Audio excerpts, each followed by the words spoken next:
来看婚姻馆65岁以上的独居老人，大约是有2000户，其中有590户物资还欠缺，有193户的厝需要翻修，目前嘛已经翻过95户了。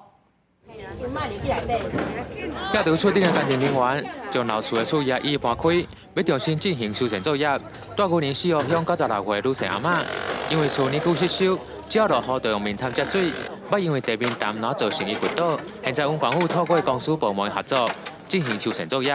用卡桶的，用卡桶的新的，卡桶较大卡啦，大卡桶的。家里人没有办法防风遮雨的哈，所以我很怕说在日晒雨淋的情况下哈，阿嬷的生活受到影响。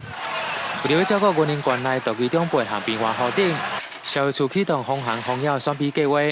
透过户政经销和村里长等单位普查，全馆超过65岁以上的独居长者达2000户。其中590户物资欠缺，193户厝破损需要来修好。我们连结一些社会资源，包括以及社会慈善团体，他们都很愿意帮助我们，也希望能够在最短的时间里面把这一些需要修缮的这些长辈的这个或这个弱势户的这个家里给修缮完成哈。做的都是屋顶会严重的漏水影响到里面的一个居民的一个居住的一个安全。